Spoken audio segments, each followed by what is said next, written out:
Okay, yes, we can go ahead and get started. I guess this is everyone that'll be in our group. And again, I am Catherine Finnerson. I am the Civic Engagement Organizer with Action St. Louis. And as Madison mentioned, we have come together in these breakout rooms just so we could just have more of a personal, detailed conversation about some of the things that we think need to be changed in order for us to actually, make differences. Because this is a solution series, so we want to hear from the community as to what you all think we could do to make some changes. And the first question is really, we just want to know, have you or anyone that you know ever lived in a place that had been contaminated or tested positive for lead or mold? Anyone?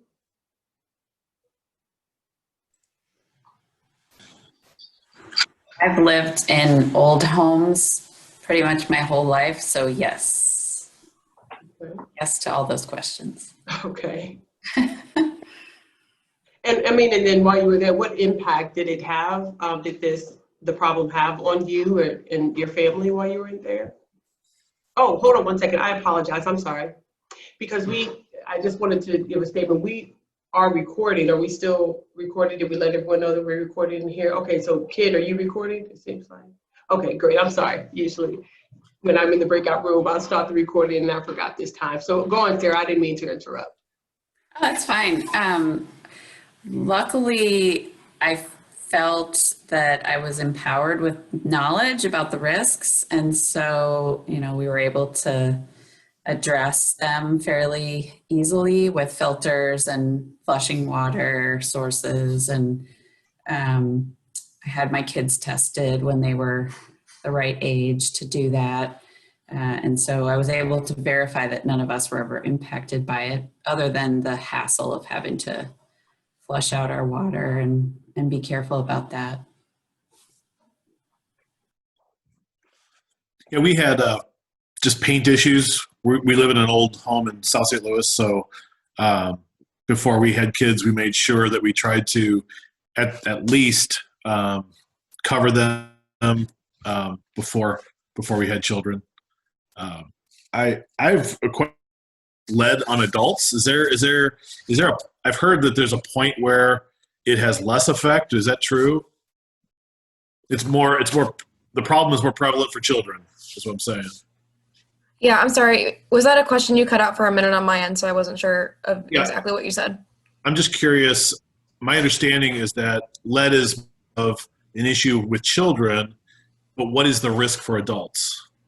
So adults can still be impacted by lead poisoning. It's a less prevalent issue, number one, because adults are less likely to eat paint chips off the walls than kids are. And number two, because a lot of the effects of lead poisoning are things like, intellectual and developmental disabilities that you really kind of only get as you're a child and growing up. So some of the effects don't impact adults as much as they do children. So that's why a lot of the statistics are just looking at children. Got it. Thanks.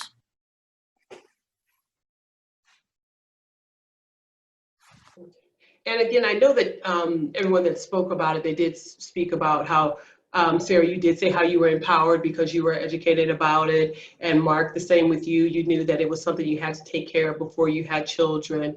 What do you think would be like the most helpful so you wouldn't have had to go through any of that? Or if there are people that aren't as empowered, what do you think that would be most helpful for someone during that time? I felt in the presentation just that slide with the two graph, like what does latex paint look like versus lead paint? I mean, I identified the lead paint almost immediately because I've seen it. I realized that those were characteristics or to lead paint only. I just assumed that it was just paint was doing that. But now I can almost like point where I've painted over or covered an area that was lead paint versus something else that was probably maybe a wood stain or just a latex paint. I thought that was very, very important to see. I mean, the pie in the sky on the drinking water issue is it would be great if, there was some requirement to upgrade the supply pipes, et cetera, you know, for a landlord to have to fix the pipes inside the building, but it's a very expensive proposition. So, you know, I don't think that's practical, unfortunately. So short of that, I think probably education is the best way to, education or maybe supplying filters or would be good options.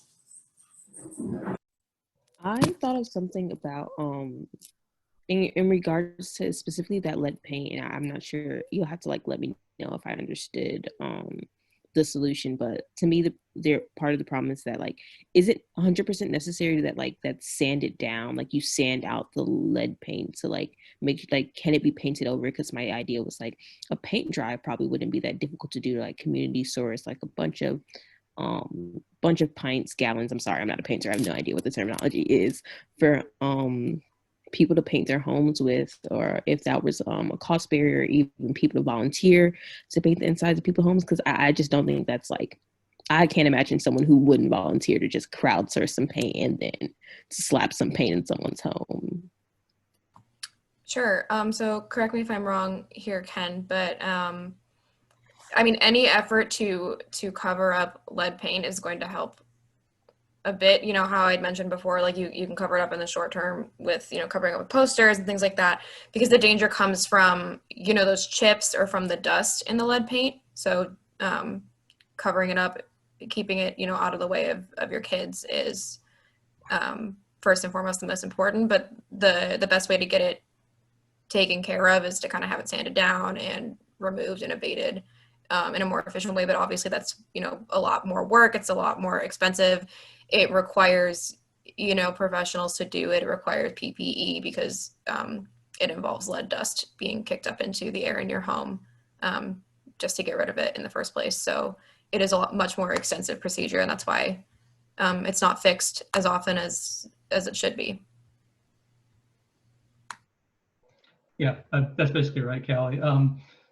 You can certainly paint over, you know, flaky, chippy, you know, paint, and that's probably better than leaving it exposed. It's not going to be a permanent solution though, because anytime you paint over, you know, something like that without, you know, a good substrate to stick to, you know, eventually the new paint that you paint over, that's going to sort of, you know, crack, peel away, whatever. And so the problem will basically recur if you paint over it without sort of, you know, preparing the surface first through, you know, scraping and sanding and all that. But it can provide, you know, at least some temporary protection. Yeah, and to add on to that, like for painting over it, certain paints are better at like sticking onto other things. Like most modern paints aren't meant for lead encapsulating, so they're gonna fall off a lot easier, especially if it's been chipped or cracked, like you said, to where it doesn't have the substrate to stick to. That's me.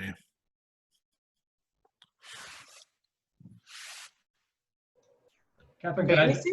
Oh, go on, Ken, go on. Oh, I wanted to ask if I could jump in with a question. Okay, great. So Sarah and Mark, you both mentioned sort of like your own experience with lead and both in drinking water and in paint, and that you dealt with it because you knew that there was an issue, that something needed to be done, you had access to information, resources, you know, so on and so forth.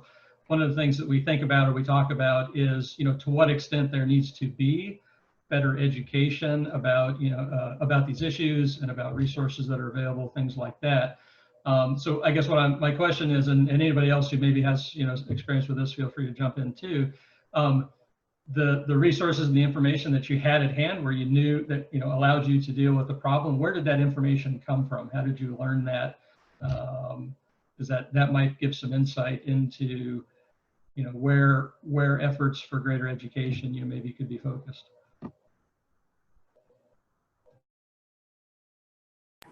I'll speak to the water issue. So when I lived in an old apartment in Chicago, the landlord actually warned us.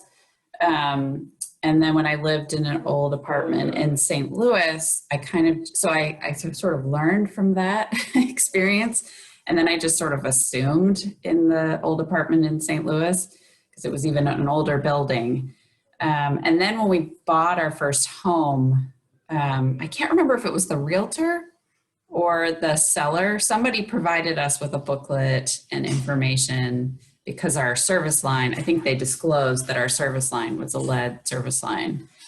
And that's kind of been the case with each of the homes we've owned.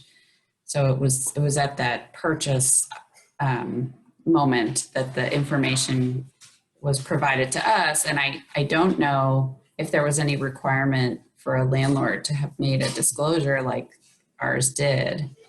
I'm thinking probably not in Missouri.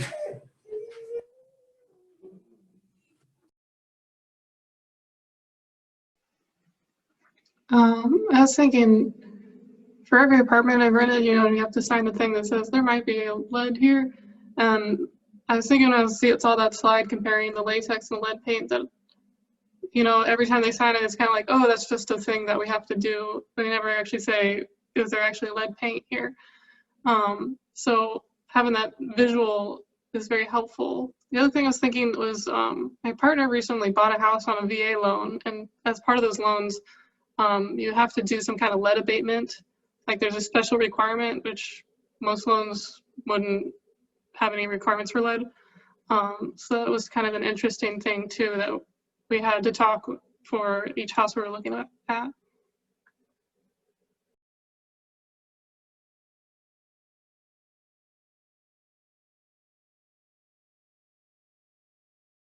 And it seems like we've touched on this a little bit already, but we just have a few minutes left. But what changes do you think would help to ensure that folks don't have to worry about whether or not they're safe from toxins in their homes, whether they're renting or purchasing a home? And how do you think, some ways that we can make these changes?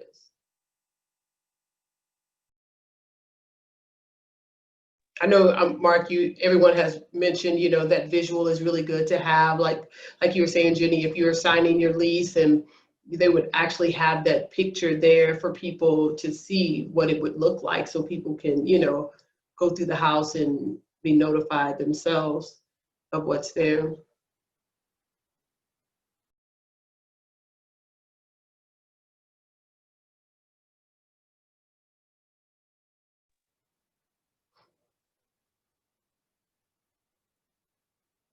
Anyone else think? I know we were speaking about the expense of, replacing the pipes. I don't know if maybe there could be like some type of tax abatement or some type of program maybe the city can have to give people, discounts or something towards, helping getting, these things fixed if they do know beforehand.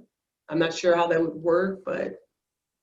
I think there are some bills in US Congress to do something like that, to earmark funds for those kinds of upgrades and improvements. And I was just thinking about the work that MSD did if they're still doing, to improve sewer lines, where they would give homeowners, rebates and an opportunity. There's like a program you could sign up for, and then they would replace the sewer line and you'd get some kind of amount of money back. I wonder if they could do something like that with service lines. I know that something I've been thinking about kind of just as we've been discussing it is how I guess the word I would use is unfair it is that it's these low cost housing options that are like having these problems, like we talked about, lots of majority Black, majority low income housing are the places where these problems are so heavily concentrated. And it's really just to say like it's super capitalist to be like, oh, if you have money, yeah, you can live safely and you don't have to worry about lead paint in your walls. But if you don't, if you're looking for a cheap, low cost housing option, these are the problems you're having to face.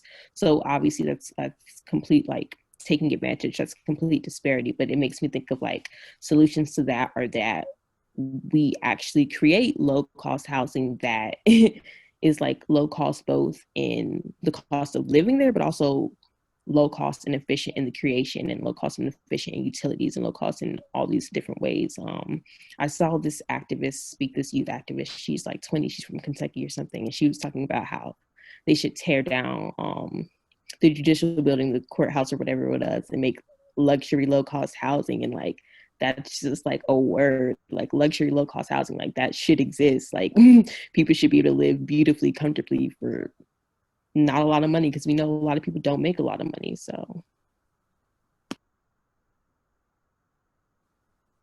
Yeah, I agree with Janice here, because there's a lot of programs like that to try and fix up old houses with as little investment as possible. But with old houses, there's lots of problems, not just lead, it's the heating, it's all kinds of things. And so at a certain point, there needs to be more investment. And then that's the dichotomy, because you would think that since a lot of the people that are do like low income housing, I think they get a portion of money from the government. So you would think that the government would want to make sure that if they're funding, housing for people and paying landlords a portion of money, that those things should just be, just upfront. That should just be common. Okay, no lead paint, no lead water, no mold. Those should be like standard, because I think there's like an inspection or something that people have to go through. I mean, you would just think that, the government will want to ensure that they are providing safe, quality housing if they're paying for it.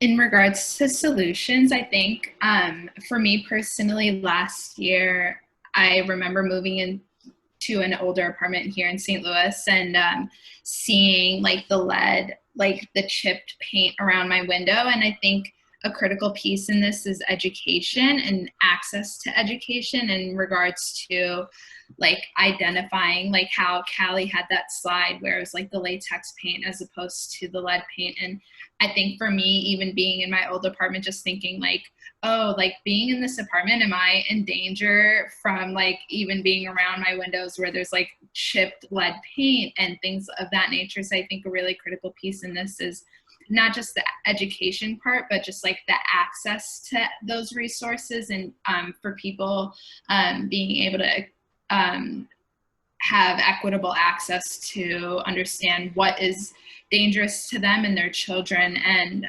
understanding how that impacts their health and well-being, and not just whether it be short-term, but for long-term health and well-being, and any possible adverse health outcomes that may come out of that.